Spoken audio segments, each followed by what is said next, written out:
fact. Are you with me? There are angels that are sent to you that has never gone to work. Because the energy that we send them to work, you have never generated it. If your altar become active, the angels sent to your life will become more active. It is only normal. You don't even need to say, I send the angel of God. I send the angel. You may say it, but you don't need to say it. There is a way you generate energy. They will be working by themselves. Are you getting what I'm saying? In the same way, if you ignore your altar, including the gifts of God that is on your life, they will be dormant. Satan will be behaving as if he's too powerful.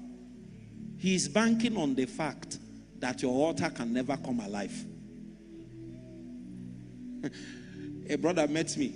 He said that anytime he starts praying, this one happens, this one happens. I told him, overlook what is happening.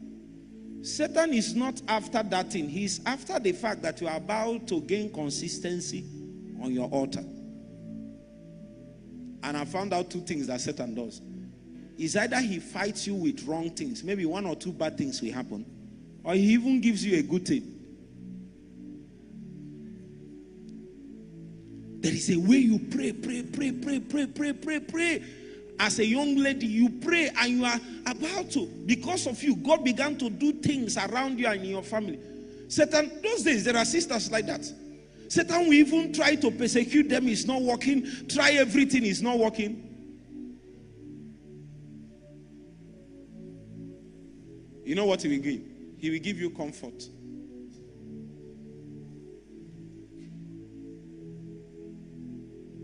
Give you so much comfort that you will stay in your hotel room in Madeira.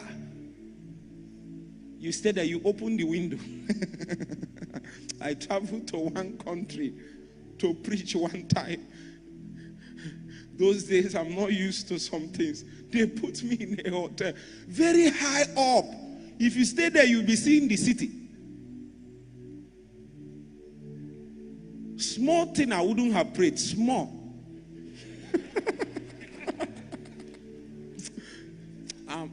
Even you know, there is a comfort that can take away your prayer life. That's not, at that moment, Satan has fought you with wrong things. It's not working. He gave you comfort. I'm telling you. That's why you need meetings like this to remind you. That's why you need meetings like this to revive you, to bring your altar back on fire. Huh? If that thing continues, the blessing of God will look like as if it's now a challenge. But His blessing, but it's now a challenge. There are people that God blessed. They used to fast. God blessed them. They kept eating. Kept eating. Kept eating. Some people used to ask me, what did food do to me? I found out in this life that how did food bring down Adam? I don't know how I stumbled on a video on Instagram recently. A man came to a kitchen and he saw a woman cooking. The woman dished out one soup for him. He now tested with one. My brother, come out. There is a man of God there. He wants to be seeing me. The man, they dished out the soup for him. He tested it, swallow, put it in his mouth. He said, when he tested it, he spoke in tongues. The food was so sweet that he gave him an utterance. He spoke in tongues. He looked at the lady that cooked that food. He said, whether you are born again, righteous or not, we and the host of heaven welcome you to heaven. It suddenly occurred to me that Adam might not be, don't blame him too much. Food. There is a food you can eat, you will start singing. Meanwhile, you are not a musician.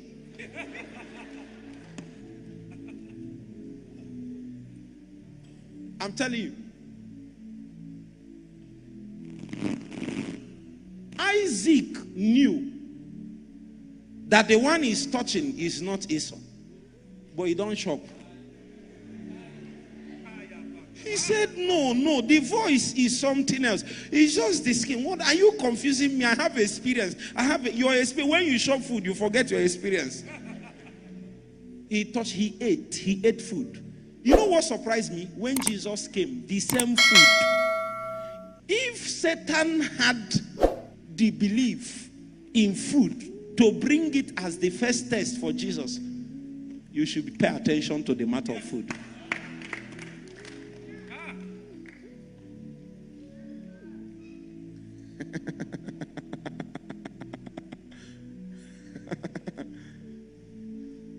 So, but you can eat if you want to.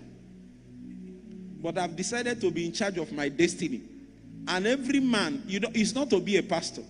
Every man that is in charge of his destiny, we decide what enters his mouth. You need to be in charge. Are you with me? Yes, sir. If a man pays attention to the duty of the altar, by default, power is granted to you to rule over things and over territories. What I'm talking about is not emotional. That's the problem of many people. They think that the realm of the spirit is emotional. When they abdicate their duty upon the altar, sorry that I'm standing here, let me stand up. When they abdicate their duty upon the altar, when issues come up in their life that demanded the duty of their altar to be solved, they will not say, Lord, remember me, solve my problem. In this 1 week, you will save me. You will save me. See, listen to me.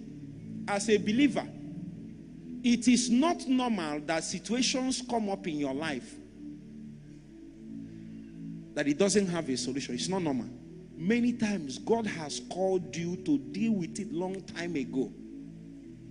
But the situations around your life does not suggest that such a thing can happen to you. God is not that careless. I can tell you free of charge. He is not that careless over your life. I'm not saying that things will not come up, but they come up to be solved. They come up when you are very, very equipped to deal with them. So what God does is this. If something will happen in 3 years' time, he checks your life and finds out whether there are structures spiritually and physically around your life that can deal with that matter. If there is none, he starts pushing you. He starts pushing you, setting things. I believe that God sent me here for a reason. You may not know now. Sir, God called me to this thing. He sent me. I'm telling you. The reason why I'm saying it is so that sometimes Jesus says it because for the people's good, so that he will not go back with what he has.